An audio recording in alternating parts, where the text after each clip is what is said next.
Thanks, Mo. Oh, that's loud. Mo, congrats on the conference. It's on the last speaker, I can say that. You did a great job. Let's give it up for Mo. Good job. Even despite 2 fire alarms and a power outage, the show went on, so I'm very impressed. All right, so some of you saw me on the stage earlier today. I'm actually going to follow up on some of the themes that we talked about regarding the blockchain summit and answer or discuss the question of what are the world's biggest challenges that could be approached by blockchain technology. Quick background on myself. I'm a serial tech entrepreneur and now also an angel investor. I have been in the Bitcoin space since 2012, and both as an investor and an operator. I was co-founder and former CEO of BitGo. We raised $14 million with BitGo to build the premier company in Bitcoin security, pioneering a technology called multi-sig back in 2013. I'm also a limited partner and advisor to Blockchain Capital, which is one of the major investors in the Bitcoin space and has a portfolio of about 35 companies now in the space.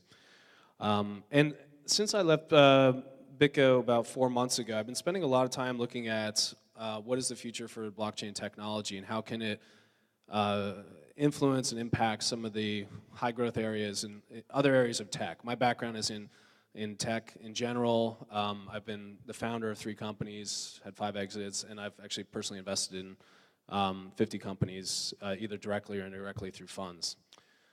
So that's the rest of my background. Let's move on to what's interesting here. So to recap the discussion that was had in the panel earlier, we had this opportunity to meet with Richard Branson and several other really incredible people on his private island, Necker Island, which was a great spot. And it was very inspirational because Branson really set the tone for the discussion around social impact and looking at global change on a long time horizon.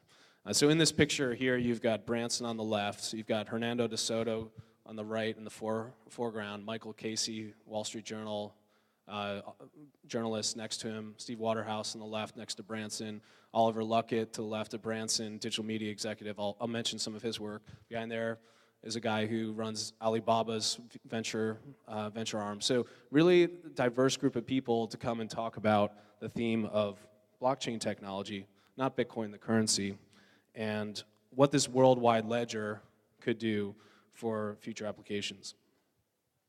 One of my big takeaways, as I mentioned earlier, is that Bitcoin's really the tip of the iceberg.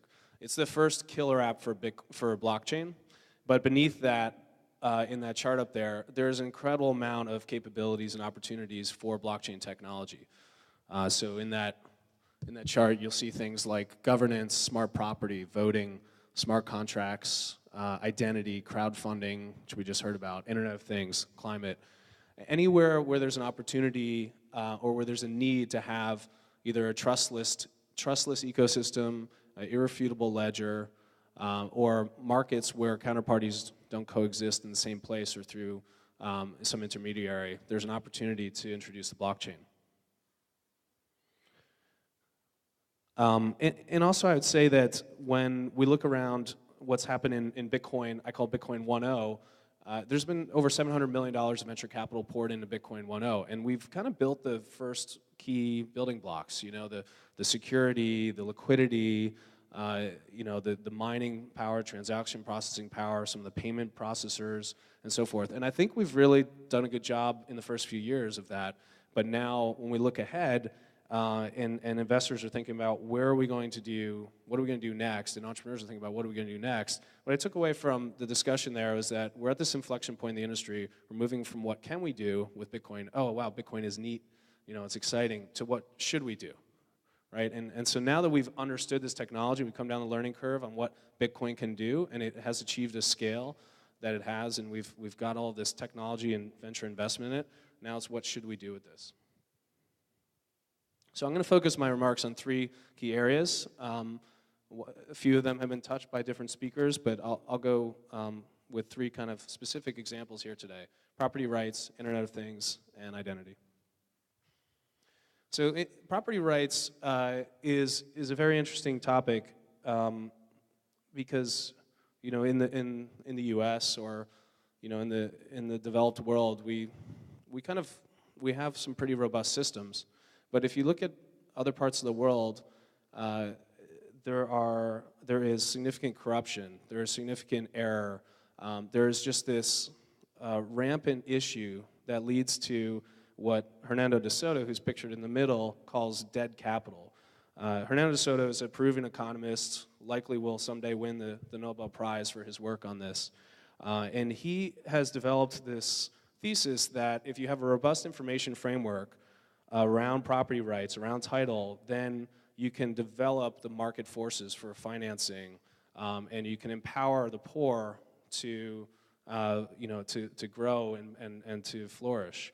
And he sees that there's been more than, he estimates, when you look at certain societies where there's a legal system and an extra-legal system, that the poor suffer to the tune of about $10 trillion in dead capital worldwide. And so when he discovered the blockchain, he looked at this from the cultural and historical perspective of Peru, where he's from. And if you look at that big document, that's 26 different paper documents from the time of the Spanish conquest to today, mapping out the property rights of one Peruvian mine that has both U.S. and Chinese interests in that mine. But to develop, along the way, who owns that? What can we do with this? What are the rights?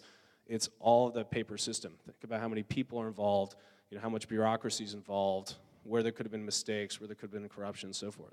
So he sees this as a chain. It's a historical and cultural chain of property rights, and he thinks the next link in that chain can actually be put on the blockchain, which will make it incredibly more efficient, will eliminate any kind of risk and reduce the risk of corruption, and then open up the financial markets. With this as a case study, you can apply that to commercial and residential real estate, and you can apply that to other countries, and you can apply that to things beyond property.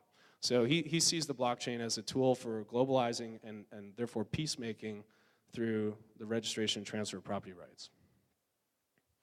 The next example that is really exciting for me as a technology investor and entrepreneur is the Internet of Things. And the Internet of Things has been coming for a while. Everybody's excited about it.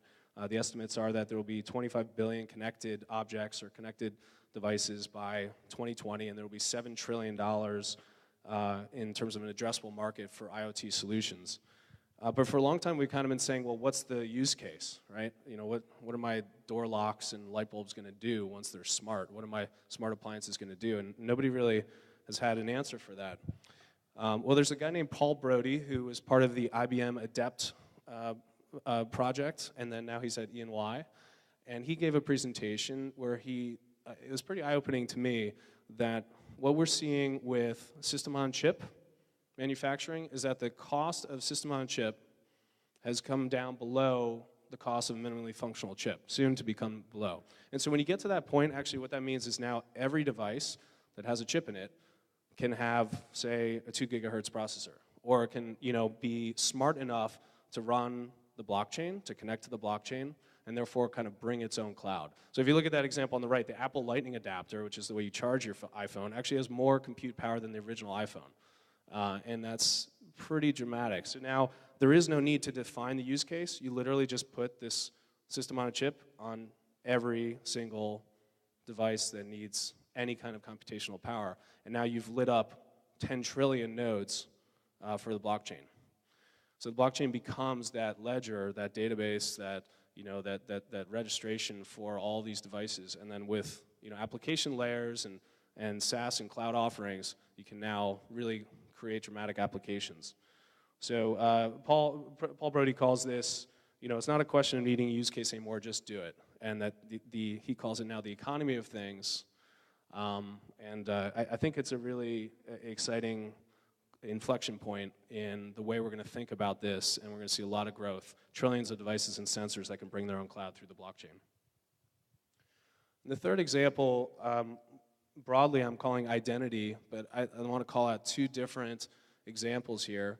A digital registry for identity, that can be identity of people, that can be identity of digital assets, that can be identity of really anything in some of these open frameworks.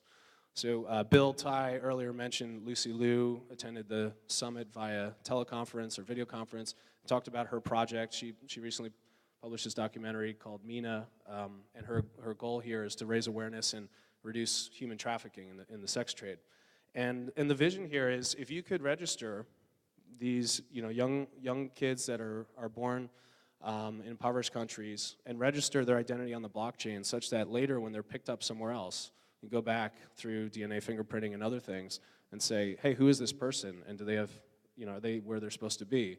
You could dramatically improve their lives, reduce that trade, and really put a stop to it. So in terms of registering identity of people, that seems like a very powerful application and something that we should do now that we have this worldwide ledger. On the right is a guy named Oliver Luckett, who is CEO of The Audience. He's a very successful digital media executive, really understands the way that social media works and influencers.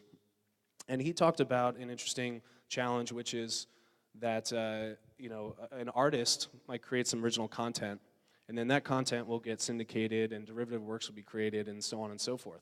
And that artist, we know that with some of the ways that content's distributed, that artist doesn't really see attribution, monetary attribution for that. But they also don't have any insight into what's happening.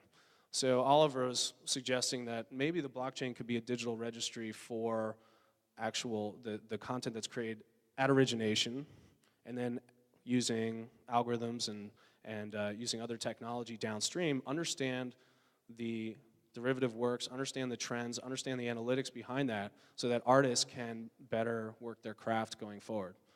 And so two different uses of identity, but both influencing the lives and careers of people in different industries.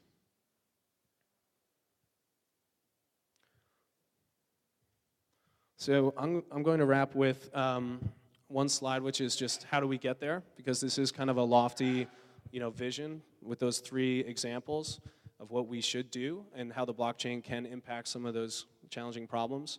One is, I think we can learn a lot from our collective Bitcoin experience. I mean, we're at a very interesting point, right? Just look at this week's news.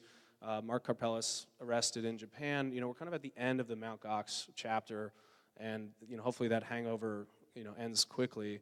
And in that meantime, over the last year and a half since Mt. Gox collapsed, we've built some really interesting companies, learned a lot as an ecosystem. So I think we can learn what we did with Bitcoin as the killer app and think as how does that apply to everything below the water level in that iceberg.